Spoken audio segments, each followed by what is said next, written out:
Meus irmãos, a paz do Senhor Jesus, glória a Deus. Meus amados e queridos irmãos, neste momento eu venho trazer mais uma palavra de reflexão ao teu coração. Mas antes, eu quero convidar a você que ainda não é inscrito aqui neste canal, para que você se inscreva, pois tenho plena convicção, plena certeza que você não vai se arrepender em se inscrever aqui neste canal. Sabe por quê, meu amado? Sabe por quê, meu querido?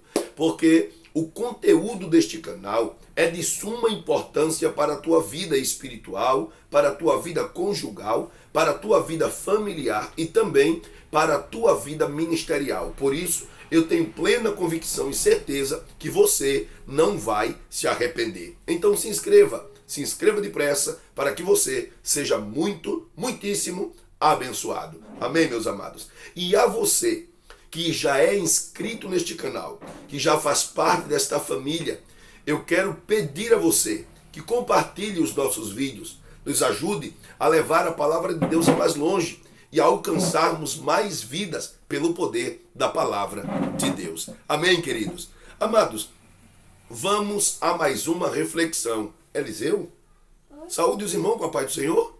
Saúde do irmão, a paz do Senhor. E tá com vergonha? Tá não? Tá não, porque acordou agora há pouco, não foi? Muito bem. Meus amados irmãos, a nossa reflexão está no livro dos Salmos. Salmos de número 119 e o verso de número 67. Está escrito assim: ó, antes de ser afligido, andava errado, mas agora guardo a tua palavra. Glória a Deus. Antes de ser afligido, andava errado, mas agora guardo a tua palavra. Queridos, o salmista aqui mostra que a aflição, ela traz um aprendizado para a vida do cristão. A dificuldade, o problema, nos ensina em vários aspectos da nossa vida, em várias áreas da nossa vida. Quer ver uma coisa? O salmista está dizendo que a aflição fez um bem a ele. A aflição fez ele valorizar a palavra, fez ele olhar para a palavra com carinho, olhar para a palavra como aquela que guia os passos do homem. Então, a aflição para o salmista foi remédio. Glória a Deus para sempre. E é tão claro isso que o apóstolo Paulo, na carta aos Romanos, ele disse que todas as coisas cooperam para o bem daqueles que amam a Deus e que são chamados pelo seu decreto. Então, a aflição, meu querido, talvez para quem esteja passando na vida de aflição, uma vida de luta, de problema, de angústia, de dificuldade, talvez não esteja vendo o aprendizado que a dificuldade, que a aflição lhe traz. Mas depois que você passa, você fica cheio de experiência. Depois que você passa, você fica um homem novo, um homem diferente. Quer ver uma coisa? Às vezes, meus amados, as pessoas são tão arrogantes, pessoas tão prepotentes, pessoas tão soberbas, que acham que não precisa de ninguém, que acham que não necessita de ninguém e que são donos do seu próprio nariz. Aí Deus permite uma situação, Deus permite uma prova, Deus permite uma situação. Às vezes, essa pessoa vai para o leito de dor. Às vezes, a pessoa precisa fazer algo e não tem como fazer. E aí, aparece alguém para ajudar, alguém para estender a mão. E no momento da aflição, essa pessoa soberba, arrogante, que acha que não precisa de ninguém, aprende que precisa de todo mundo. Aprende que é pó, que é barro, que é cinza. Aprende que é frágil, glória a Deus, para sempre. Quantas pessoas que eram soberbas, conheço pessoas que não gostavam de pobre, conheço pessoas que não gostavam de outras pessoas e que se achavam fortes o suficiente, que se achavam bons demais, mas quando a prova chegou, quando a luta chegou, lhe transformou e lhe fez ver algo que ele não via. Ele olhava para si mesmo e achava-se o melhor. Mas depois que a luta chegou, ele percebeu que ele não é o único da terra e nem é o único melhor. Então a luta, a aflição, ela faz um bem.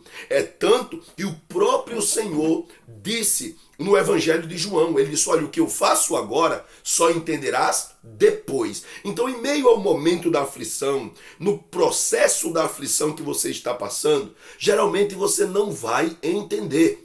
O processo da aflição é doloroso, mas você não vai entender enquanto você estiver no processo da aflição. Mas depois que passa, você tem uma nova experiência, você se torna uma nova pessoa, você é uma pessoa transformada. Você passa a ver as coisas diferente de quando você ainda não tinha passado pela aflição.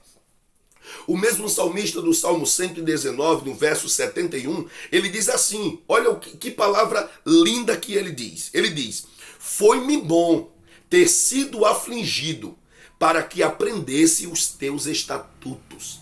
Ele estava dizendo, a aflição me ensinou a observar a palavra. A aflição me ensinou a amar a palavra. A aflição me ensinou coisas boas. Glória a Deus para sempre. Amados, a realidade é que todo homem que entra numa aflição, que passa por uma prova, por um deserto escaldante, depois que ele passa, ele é uma nova pessoa. Faça uma entrevista com alguém antes de ele passar por um problema e depois faça uma outra entrevista com ele depois que ele passar pelo problema. Alguém que, por exemplo, vai ao hospital, é socorrido e passa por um momento difícil lá no hospital. E depois que essa pessoa passar pelo hospital, faça uma outra entrevista com ele. Você vai ver pensamentos diferentes, você vai ver exemplos de humildade, você vai ver a pessoa demonstrar coisas que antes ele não demonstrava. Então a aflição, o problema, a luta nos ensina a sermos transformados em pessoas melhores. Glória a Deus. Então não despreze a aflição, não despreze a luta, não corra dela, enfrente-a. Viva! A luta, ela vai transformar você em um homem diferenciado, mais sensível às outras pessoas. Amém, queridos? Glória a Deus para sempre. O apóstolo Paulo, aquele homem que era prepotente, que a Bíblia vai dizer que Saulo, ele respirava ameaça contra a igreja. Perceba o ódio que habitava no coração daquele homem. Aquele homem que se achava no poder de mandar prender, de mandar matar, de trazer cativos aqueles que serviam ao Senhor. Chamavam até os cristãos de que andavam em uma seita, confiando em seita. E na verdade não era seita. Eles serviam ao Senhor Jesus, mas ele estava tão cego, estava com o coração tão cheio de ódio, de mágoa, de maldade dos cristãos, que ele fazia de tudo para tentar prender os cristãos. E em uma de suas viagens, a Bíblia diz que ele pega cartas para fazer o quê? Para aprender os cristãos que estavam em Damasco. E no caminho de Damasco, Jesus teve um encontro com Paulo. Aleluia! E quando teve um encontro com ele, eu acho incrível, porque Saulo se achava grande e nunca tinha chamado ninguém de Senhor. Ele mesmo se achava ser o Senhor da sua vida.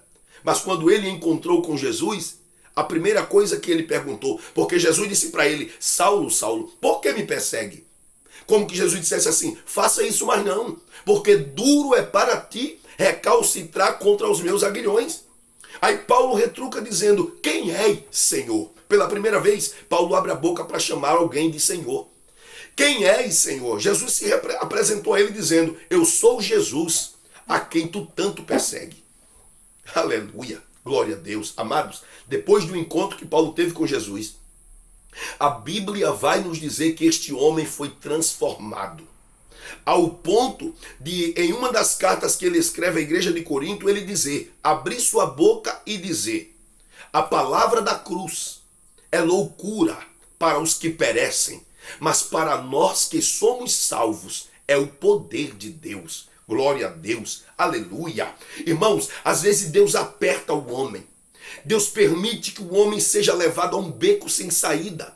para que ele passe a entender que existe um Deus, aleluia. E isso não é porque Deus quer fazer as pessoas chorarem, não. É porque Deus quer revelar às pessoas o quanto ele é bom, o quanto ele é maravilhoso. Quando Paulo descobriu que o evangelho era o poder de Deus, ele disse: eu agora não me envergonho. Era a mesma coisa que dizer: antes eu me envergonhava, antes eu perseguia, antes eu tinha ódio desse povo, antes eu queria matá-lo. Mas hoje, o poder de Deus está no evangelho. Paulo disse: eu não me envergonho do evangelho de Cristo, pois é o poder de Deus para a salvação de todo aquele que crê. Então, meus amados, a aflição, a prova, nos ensina o que devemos aprender.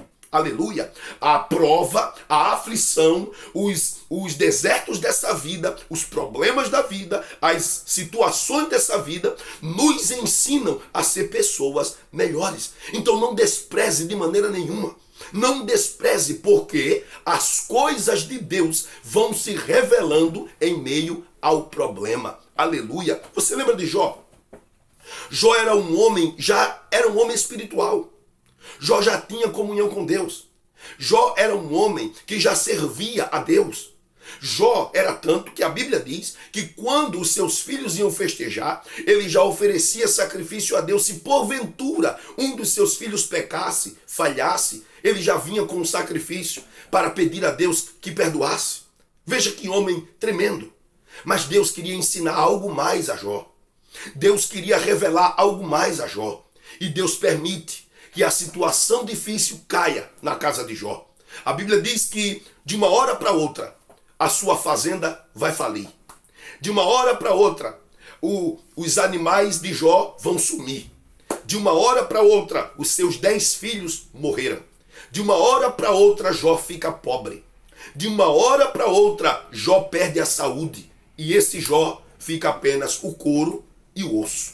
Agora perceba, um homem desse. Irmãos, a Bíblia vai dizer que a mulher dele chega para ele e diz: Jó, tu ainda retens essa tua sinceridade? Amaldiçoa esse teu Deus e morre. Era como que ela estivesse dizendo: Jó, tu só está vivo porque ainda está confiando em Deus. Mas amaldiçoa esse teu Deus e morre. Porque como tu vai reter uma sinceridade dessa? Uma confiança nesse Deus? Se tu perdeu tudo, perdeu tua família, perdeu tudo, perdeu tua casa, perdeu a alegria que você tinha, perdeu a sua saúde, como é que você ainda vai cantar? Jó abriu a boca e disse: mulher, tu falas como uma louca. Nós recebemos o bem de Deus e não receberemos também o mal? Bendito seja o nome do Senhor.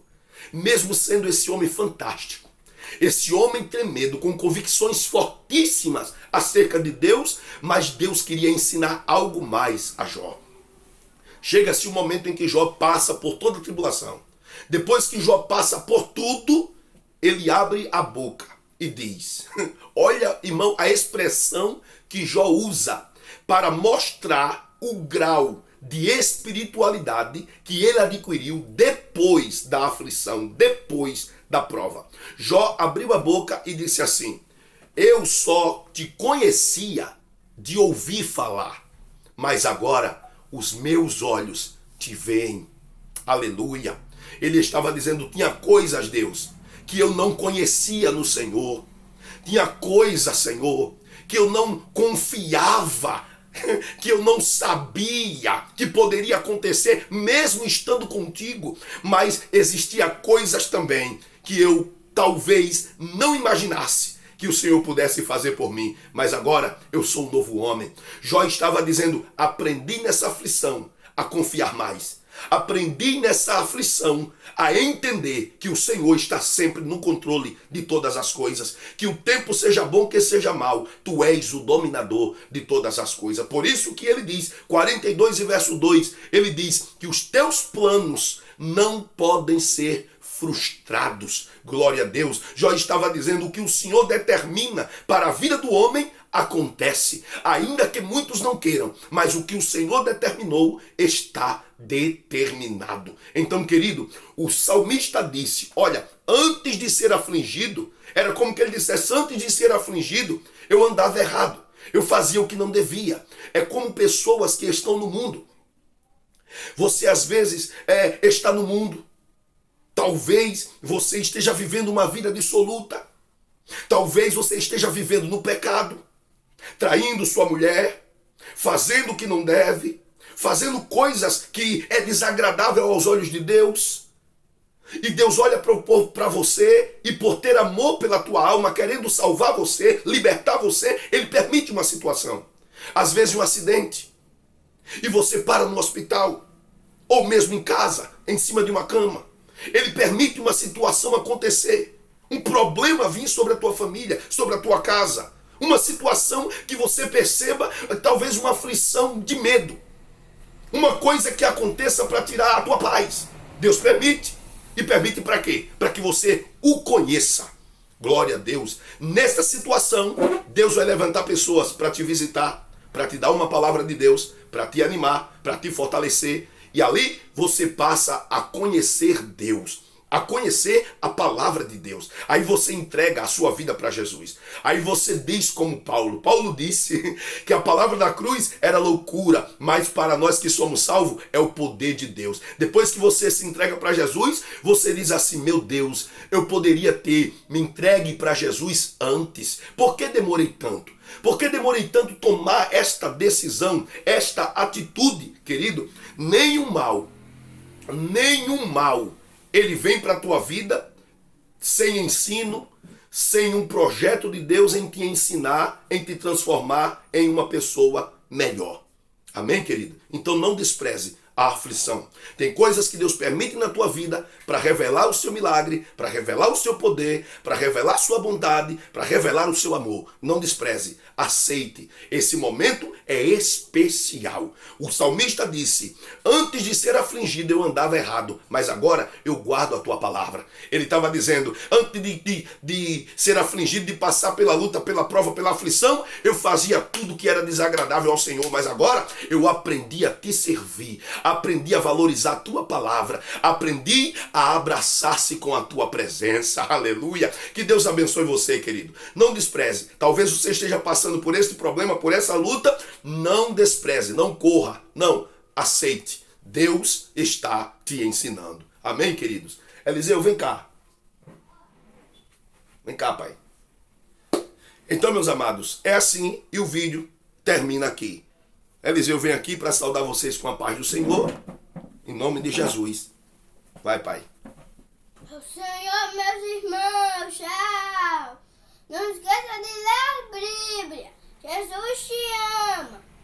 Diga assim: até a próxima. Até a próxima. Que Deus te abençoe. E Deus te abençoe. Amém. Paz do Senhor, meus amados. Até a próxima e a paz do Senhor. Não se esqueça, não despreze a aflição, a luta, porque ela te torna pessoas melhores. Amém? Glória a Deus.